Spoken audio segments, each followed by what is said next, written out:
They thought I'd never drive again, just an old woman with too many pills and not enough strength. So they sold my car, my one piece of independence, while I lay in bed recovering.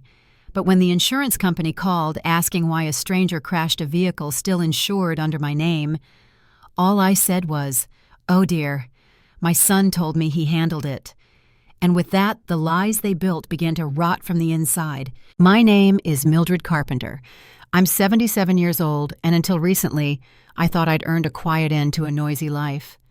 I've buried a husband, raised 2 children, paid off my house, and outlived nearly every friend I had from childhood. I thought I'd done everything right. I thought that meant I'd be left in peace.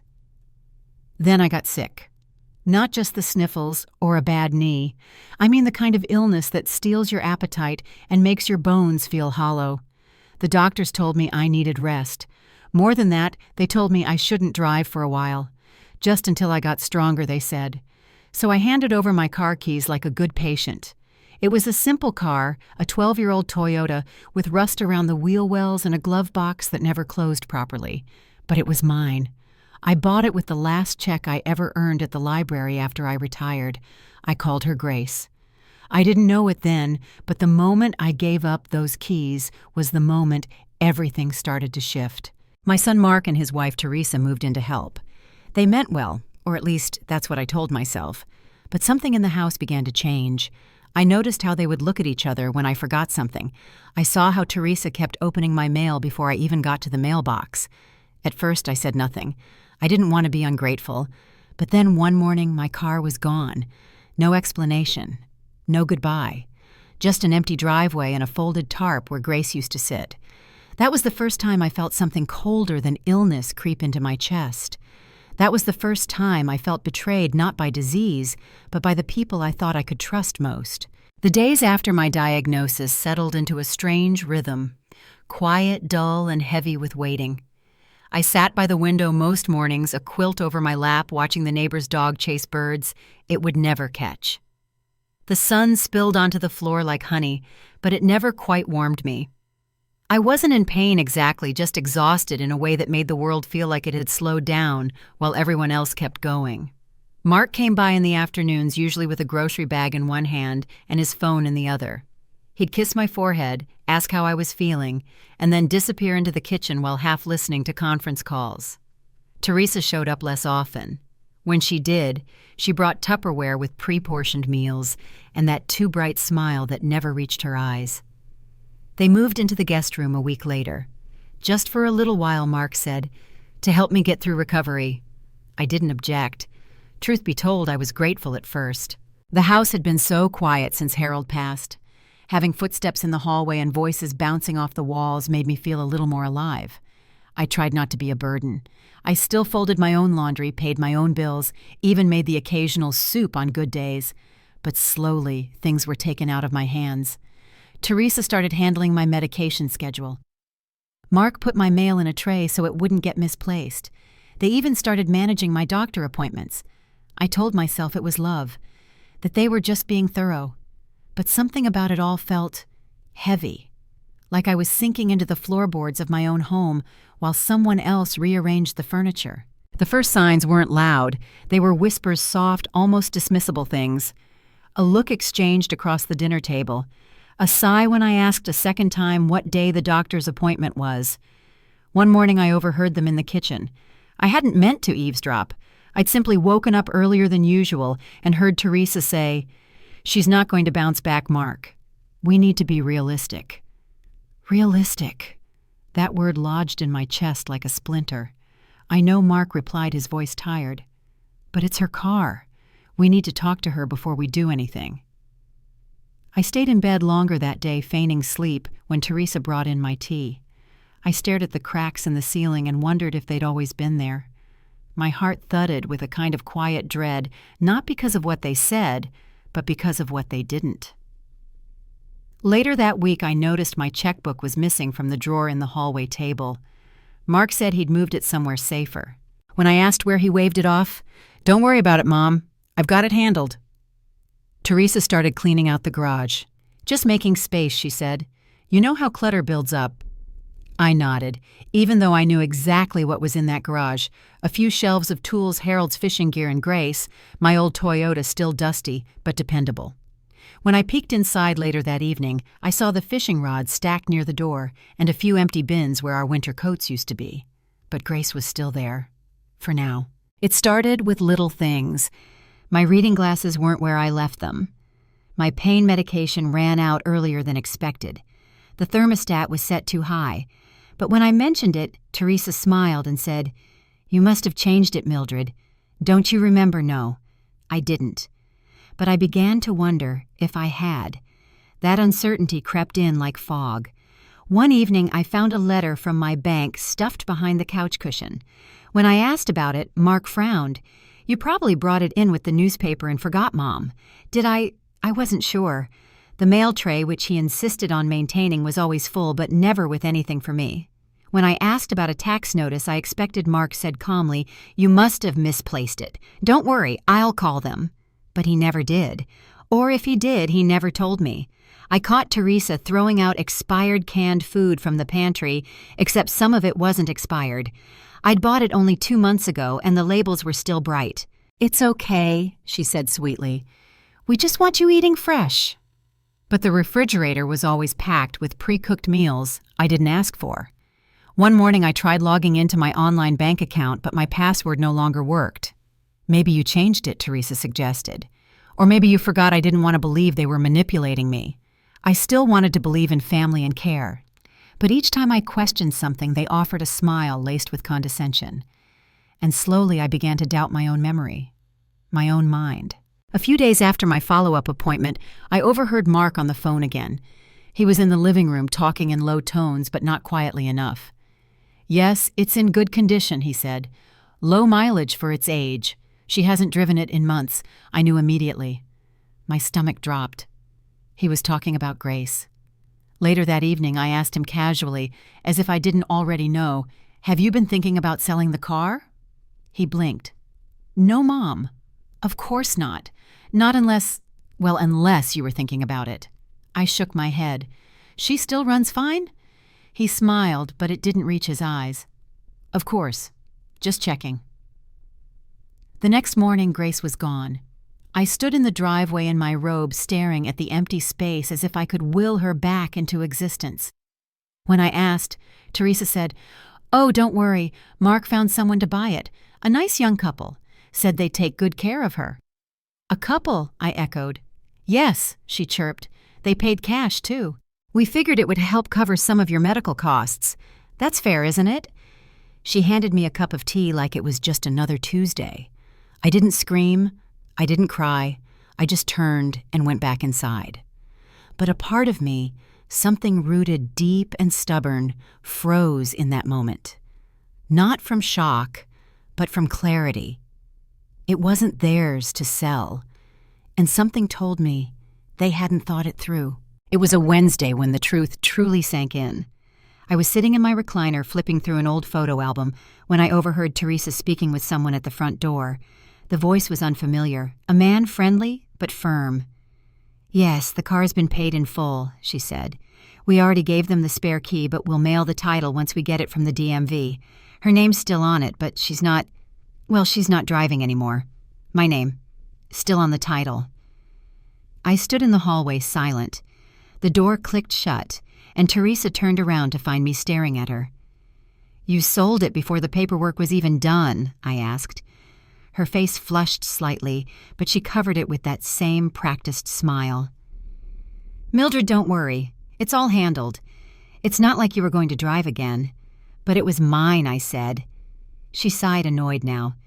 "We're trying to take care of you. You need to focus on getting better, not clinging to old things." Old things. That's what Grace was to her. That's what I was becoming to them. Later that night, I heard laughter coming from their room. Not the kind that bubbles up naturally, but sharp and smug. I couldn't make out the words, but I caught fragments, "finally off our hands, didn't even notice, like taking candy." I lay awake for hours, not because of the car, but because I realized they no longer saw me as a person with choices with agency. I had become a task to manage, an asset to liquidate. and somewhere deep inside me something old and sharp began to stir. The morning after the laughter, the house felt colder. Mark left early for work, and Teresa bustled in and out of the kitchen, humming off-key, like she hadn't just erased a piece of my life. I sat in silence, spooning oatmeal into my mouth, while she chatted about the weather and errands. Her words bounced off me like pebbles against stone. After she left, I shuffled into the garage, not expecting to find anything, just needing to see it with my own eyes. The space looked bigger without Grace. The oil stain on the concrete was the only sign she'd ever existed there. I stood in that quiet, empty space and whispered, "I'm sorry." Not to Teresa, not to Mark, to Grace, to myself. I spent most of that day in my bedroom, blinds drawn, nursing a headache that pulsed behind my eyes. My joints ached, my chest was tight, and yet none of it compared to the hollow space forming inside me. I had trusted them. I had allowed them in. They had taken what wasn't theirs. When the phone rang that afternoon, I didn't answer. Not the first time, not the second. On the third try, I picked it up expecting a telemarketer. It was my doctor's office. They asked if I'd scheduled my follow-up scan. I told them, no, not yet. The nurse paused, then said gently, "You sound tired, Mrs. Carpenter. Are you okay?" I opened my mouth to answer, and nothing came out. I wasn't okay, but I wasn't ready to say it yet. The days blurred after that. I stopped keeping track of them, not out of defiance, but out of sheer fatigue. My body still moved, but my spirit had gone quiet. I didn't watch the neighbor's dog anymore. I stopped reading the newspaper. Meals arrived like clockwork, tasteless, and portioned out like something you'd give a patient, not a person. I felt like I was dissolving. Mark came home later and later, sometimes not even bothering to say hello. Teresa filled the silence with cheerful updates about their lives, her yoga classes, Mark's promotion, how they might take a little trip if things settled down. I nodded, always nodded. Then one night I found an old voicemail from my friend Lorraine left weeks ago. I had never heard it. Her voice crackled through the speaker, full of concern. "Millie, I dropped off some chicken soup, but Mark said you were sleeping. I hope you're okay. Call me when you can." I stared at the message for a long time. No one had told me she came by. The next morning, I asked Teresa about it. She waved her hand dismissively. "Oh, that was ages ago. You weren't feeling up to visitors. I hadn't been asked." I realized then how far I had slipped from my own life. Conversations were managed, mail-filtered visitors turned away without my knowing. My voice, my choices had been reduced to a polite formality. That night I sat by my window and wept silently. Not just for Grace, not just for Harold, but for myself, for the woman I used to be. When you're sick and tired, truly tired, it's easy to start giving pieces of yourself away. You tell yourself it's temporary, that you'll take it back later. But eventually you forget where you put those pieces. That's what happened with my finances. It started innocently enough. Mark offered to set up autopay for my utilities. Just to make things easier, he said. I agreed. Then Teresa said she'd organize my prescriptions. "We don't want you mixing things up." I agreed to that too. Then came the joint account. "We're not taking anything," Mark said. "It just helps us keep track of what's coming in and out while you're recovering." I didn't argue. The paperwork was already half filled. He'd brought a pen, soon after my favorite armchair disappeared. Teresa said the cushions were too soft for my back, that something firmer would help my posture. She replaced it with a stiff-backed chair from the dining set. I nodded, though it made my hips ache. A week later, my antique clock was gone from the mantel. Dust trap. She shrugged. I stopped asking where things went. There was always a reason, a helpful justification, a smile that didn't match the eyes. The worst part wasn't what they took. It was how easy I made it for them. The defining moment came when I gave up the deed. I hadn't planned to. I hadn't even known it was being discussed. One morning over coffee, Mark brought it up so casually you'd think he was asking me about the weather. "Mom, we've been thinking," he said, "it might be a good idea to put the house in both our names just for legal reasons in case something happens." He said it gently, like it was for my protection. Teresa chimed in, calling it a formality, assuring me I'd still be living here, that nothing would change. My hand shook a little as I held the pen. Mark had already printed the forms. The notary came the next day. I signed. Afterward, I sat alone in the living room staring at the window. The sun filtered through the lace curtains and landed on the edge of Harold's old recliner, one of the few things Teresa hadn't taken. I thought about all the memories in this house, birthdays, snow days, Harold's laughter echoing from the kitchen. And now, with one signature, I had handed it over. The strange thing was, they didn't celebrate. They didn't thank me. There was no moment of warmth, no hug, no reassurance. It was as if the house had already stopped being mine long before the ink dried. There's a cost to giving up pieces of your life, but it doesn't come all at once. It trickles in slow and invisible like a leak behind a wall. You only realize the damage when the structure begins to warp. I stopped answering the phone. Most of the people who used to call had already given up when Teresa began screening them. She's resting, she'd say, or she's not feeling up to visitors. I didn't even know who was trying to reach me anymore. The church stopped sending the weekly bulletin. My bridge group replaced me. Even the postmen no longer said good morning. Mark and Teresa filled the silence. They talked at me, around me, over me. They made plans for the house renovations, landscaping, modernizing the space. None of it included me. They even changed the curtains in the living room. I thought a lighter color might cheer you up, Teresa said as she tied back the new beige panels. I hated them. They made the room feel like a waiting room at a clinic. One afternoon, I found an old scarf of mine in a donation box near the front door. When I pulled it out, Teresa smiled and said, "Oh, I didn't think you wore that anymore. I had, every winter for 15 years. I said nothing. But that night, I took the scarf back to my room and folded it neatly beneath my pillow as if it could protect what little remained of me. The call came on a Tuesday afternoon. I was dozing in my chair when the phone rang, a sharp, unfamiliar tone from the landline they hadn't yet disconnected. "Mrs. Mildred Carpenter," a clipped professional voice asked. "Yes," I said, sitting up straighter. "This is Emily Barnes from Halcyon Auto Insurance. We're calling regarding a 2011 Toyota Corolla registered under your name." My blood turned to ice.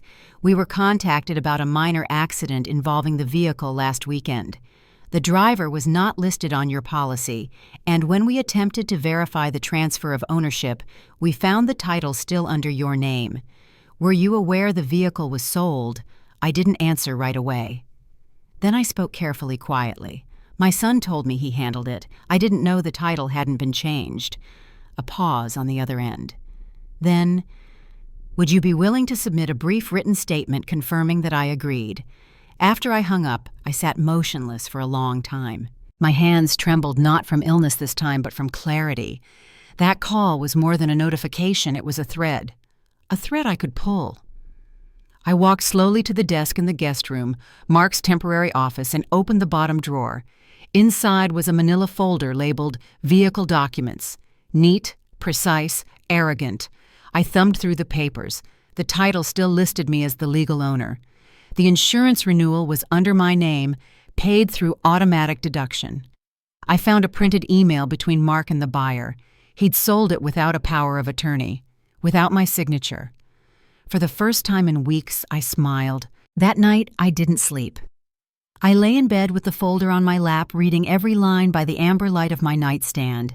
With each document, each email, each arrogant assumption, I felt something come alive in me, an ember long dormant fanned into flame. They thought I was fading, that I wouldn't notice, that I couldn't fight. But they were wrong. By morning, I had a plan. I started small. I made a list, names, numbers, accounts. I called the insurance company first and asked for everything in writing. I contacted the DMV and requested a title history. I asked Emily from Halcyon Insurance if their fraud department accepted written testimony by mail. She said yes. I wrote everything down by hand, neat and deliberate, as if etching the truth into stone. I didn't confront Mark or Teresa. Not yet. I wanted more than a fight. I wanted a record.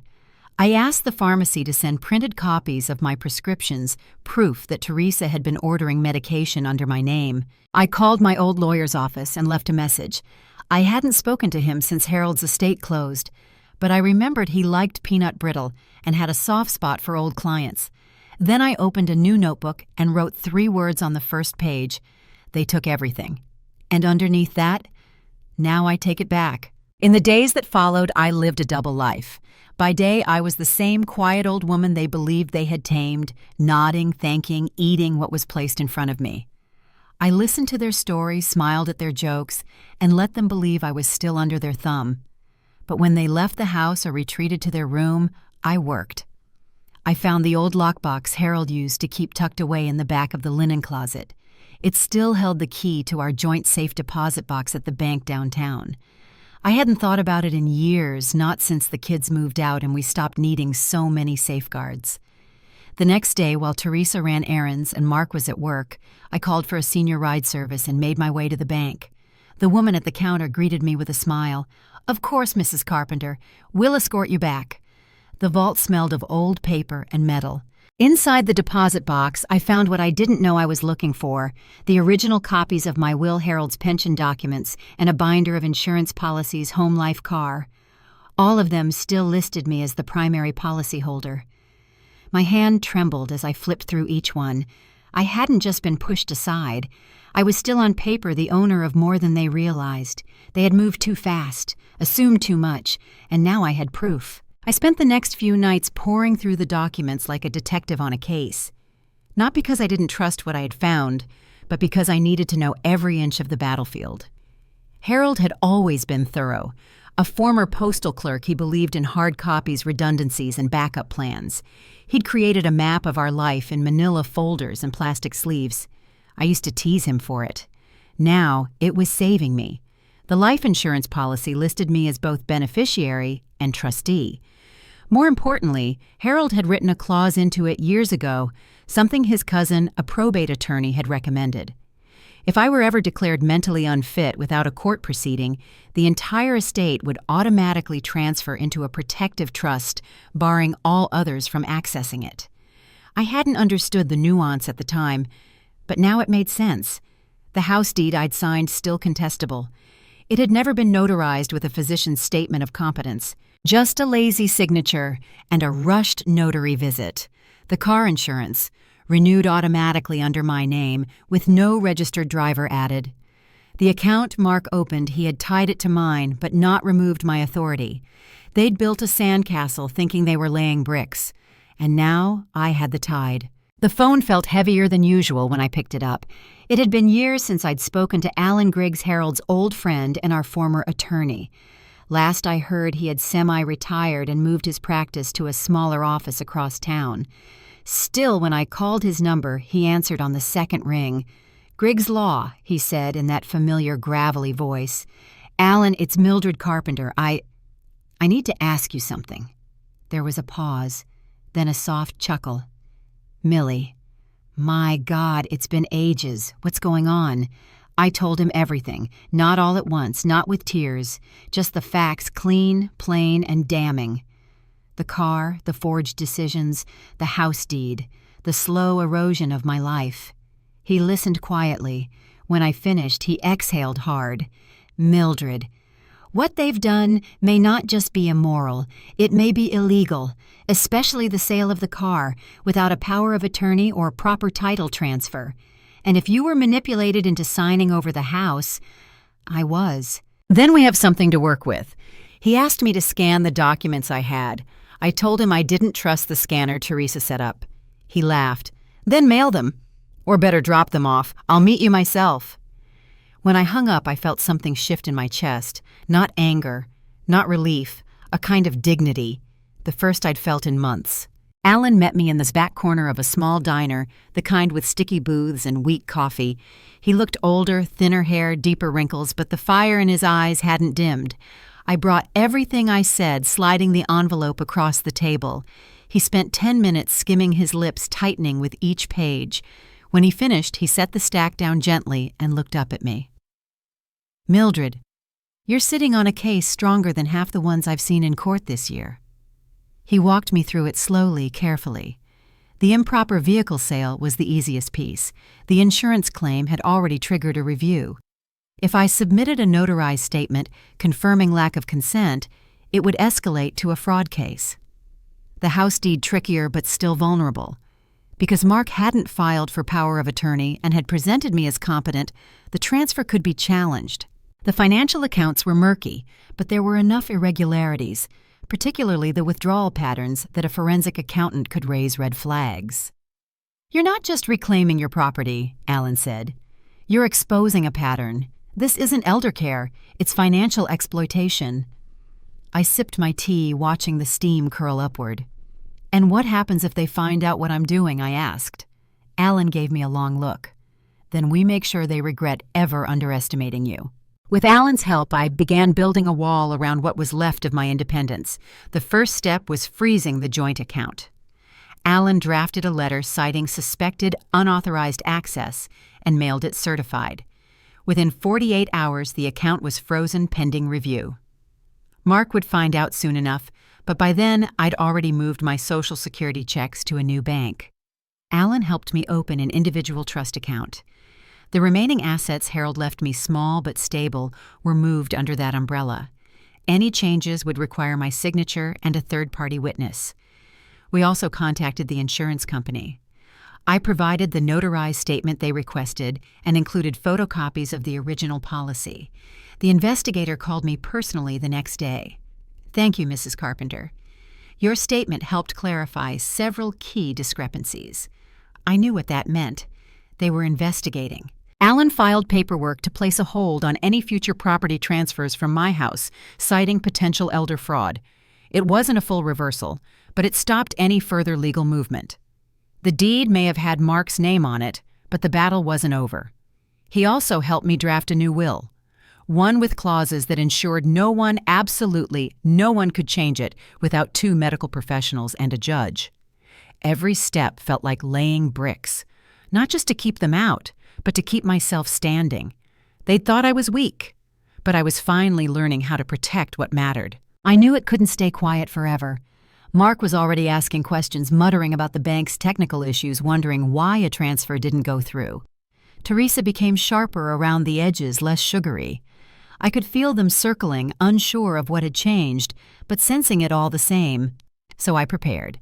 I moved the safe deposit documents to a fireproof lockbox I kept under my bed.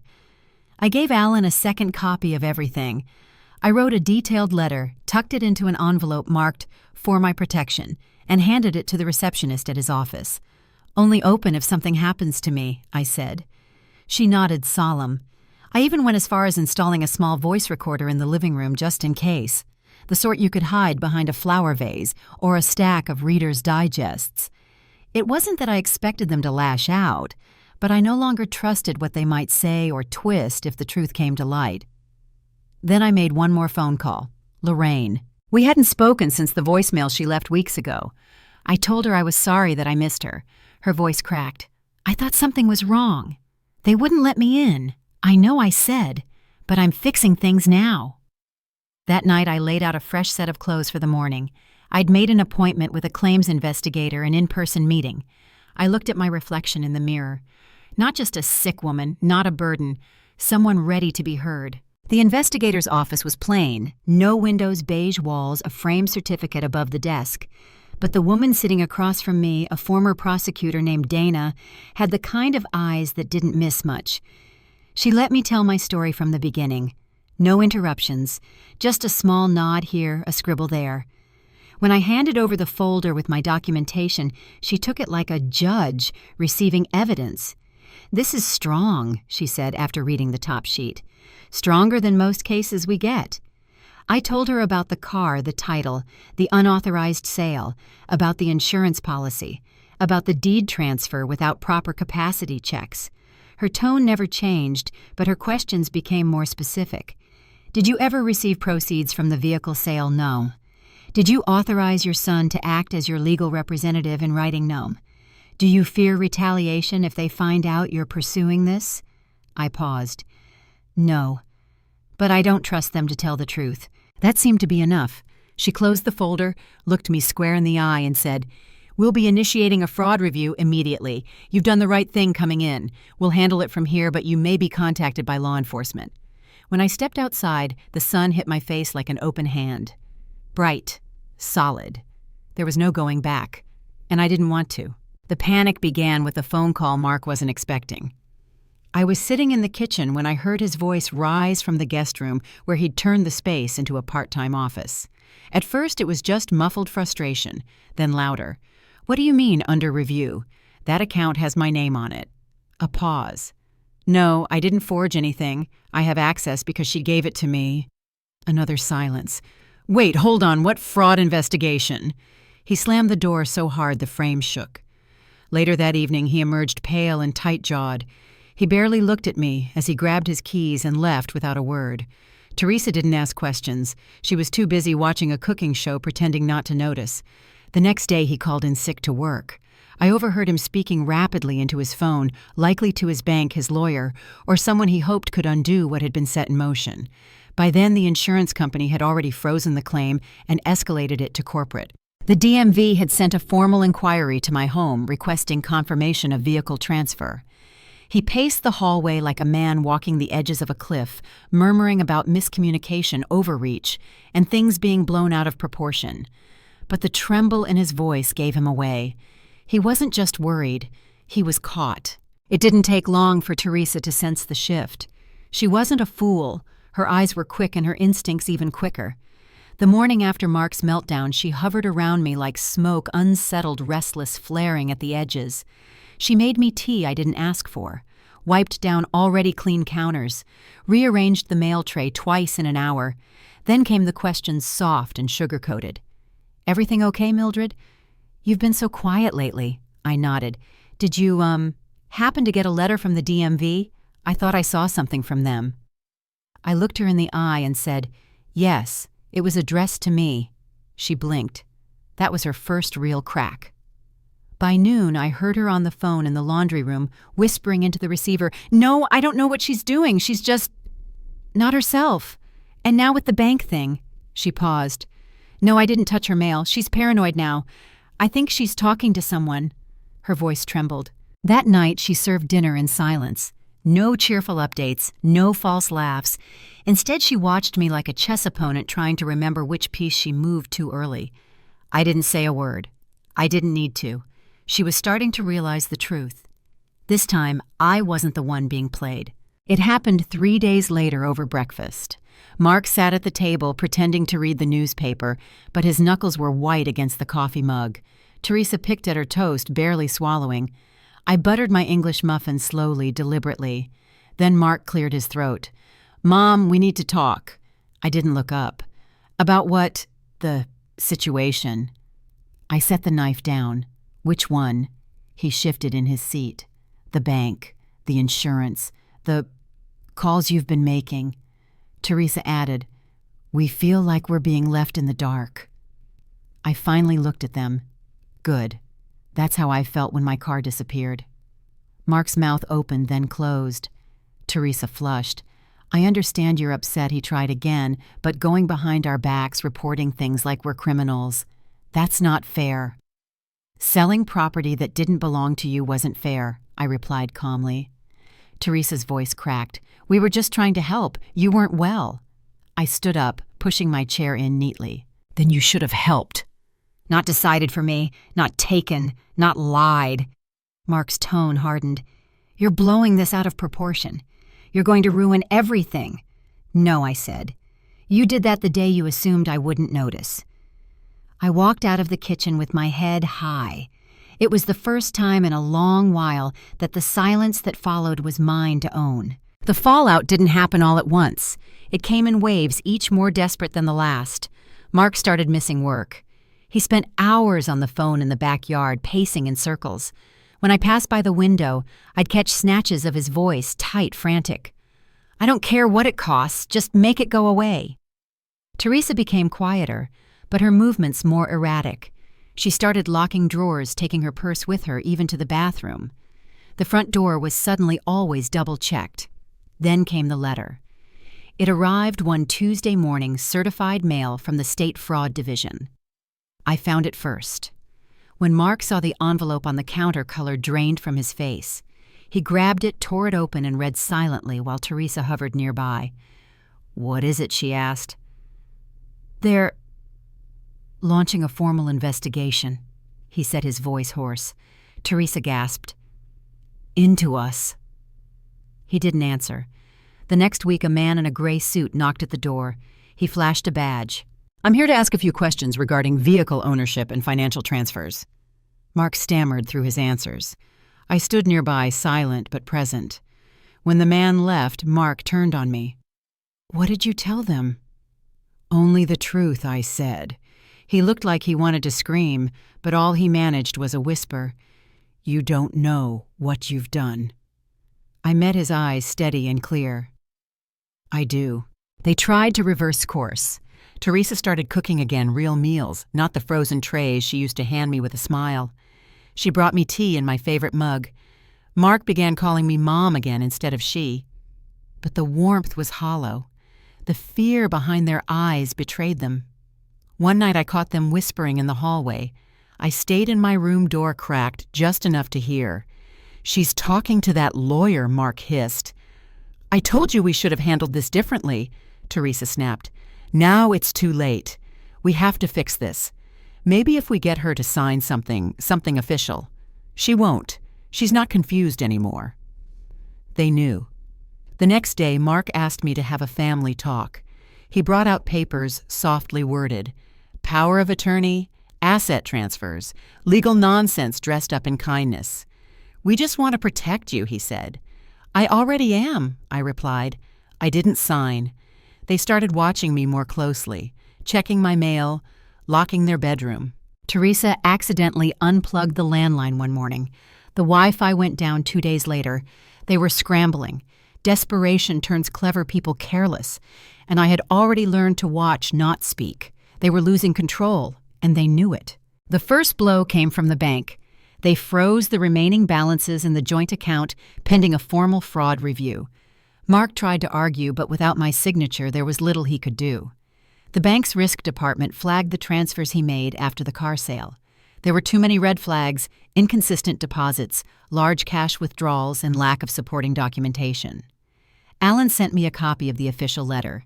Please be advised, we are required by law to report suspected elder financial exploitation to the appropriate state authorities. Next came the credit card company. 2 cards opened in my name but mailed to Mark's temporary P.O. box were canceled.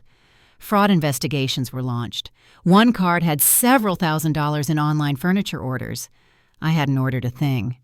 When the bills stopped coming, Teresa began pacing. We're being audited, Mark admitted one evening, his voice cracked and dull. By who, she snapped. Everyone. They started arguing more openly, blaming each other. Teresa accused him of being sloppy. Mark shouted that she was the one who wanted the extra money for renovations. The house, once filled with tiptoes and false smiles, became a war zone. I sat in my recliner, crocheting slowly. The silence I once feared was now my shield. Let them tear each other apart. I had nothing left to lose, and everything they thought they'd taken was no longer theirs. Word travels fast in small towns. It started with a missed barbecue. Then came the awkward silences at the grocery store, the neighbors who waved but no longer stopped to chat. Mark's old high school friend, now a realtor, canceled their lunch. Teresa's Pilates class was suspended for scheduling reasons. But we all knew better. Someone had talked. Maybe the bank, maybe the insurance investigator, maybe Lorraine. The whispers started to grow teeth. At church, Mrs. Fenwick, who once praised Teresa's pies, walked past her without a nod. A week later, Mark was left off the volunteer board he'd served on for 3 years. Even their dentist's office called to say their appointments had been rescheduled indefinitely. One night I overheard Teresa crying in the bathroom. They think we're criminals, she whispered. People are looking at us like we're monsters. Mark didn't respond. He didn't have to. He knew the damage was already done. It wasn't just about the money anymore. It was about reputation, about pride, about how quickly a community can turn its back when trust evaporates. They'd built a life on illusion, respectability, appearances, borrowed charm, and now, piece by piece, it was crumbling. I didn't gloat. I didn't smile. But I did breathe a little deeper. They started avoiding me in my own home. Mark stayed in the guest room, curtains drawn, voice low, whenever he answered calls. Teresa tiptoed around the kitchen like a stranger barely making eye contact. Meals stopped being shared. Conversations dried up. The television stayed off. They still lived there, but they no longer occupied the space. The walls had turned cold on them. One evening, I came into the living room to find Teresa staring blankly out the window. She flinched when she saw me. "I didn't want it to be like this," she murmured. I sat down, folding my hands in my lap. "Then why did you help make it this way?" She opened her mouth, then closed it again. No answer. Mark came in later, smelling of sweat and cigarette smoke. He didn't look at me, just grabbed a beer and disappeared back into the shadows. The silence between us was no longer peaceful. It was haunted. Even the dog next door barked less, as if the house had become too heavy for sound. They spoke only to each other now in fragments and whispers, their plans reduced to survival. There were no more schemes, no more papers slid across the table, only waiting. Waiting for the call, waiting for the knock, waiting for the reckoning. And as for me, I waited too, but not with fear, with peace. It was subtle, the shift. A letter from the state arrived addressed to me, not them, confirming that the investigation was proceeding formally. Attached was a pamphlet about victims' rights and elder abuse resources. I placed it in the drawer next to my Bible and a picture of Harold. 2 days later, Alan called. "They've scheduled depositions. Mark and Teresa will be contacted directly. You won't need to be in the room unless you choose to testify." I thanked him, not just for the news, but for believing me from the start. I made a cup of tea and sat on the back porch for the first time in months. The breeze was soft. The lilac bush, the one Teresa always threatened to trim down, had bloomed again. That night, I found the courage to do something small but symbolic.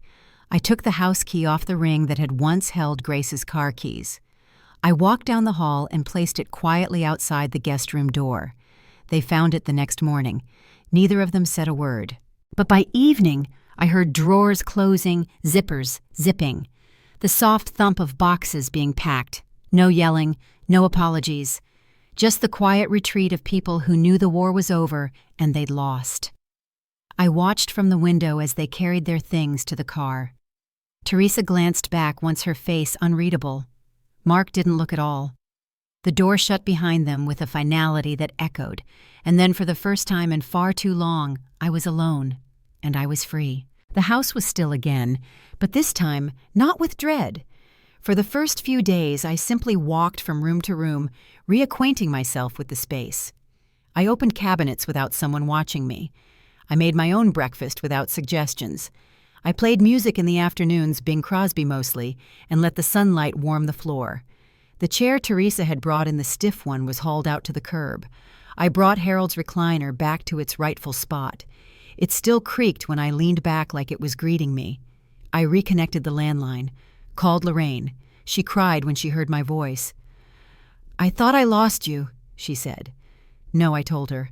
"I just had to find myself again." We made a plan to meet for lunch. She offered to drive, but I told her I'd arrange a ride. Later that week, I returned to the library. The staff had changed, younger faces mostly, but they welcomed me with smiles. I filled out a volunteer form. "Story time for the little ones," I said. I used to be good at that. At home, I planted new flowers by the front step. Daisies, easy to tend, hard to kill. Just like me, I supposed. Each day felt like building something invisible but real. A rhythm, a center. I wasn't the same woman who'd handed over her keys without blinking. Now I noticed every small thing, and chose each one with care. It started with a single envelope. At the bottom of the hallway closet, tucked behind old linens and a broken umbrella, I found a weathered box labeled MC Manuscripts. I hadn't opened it in decades.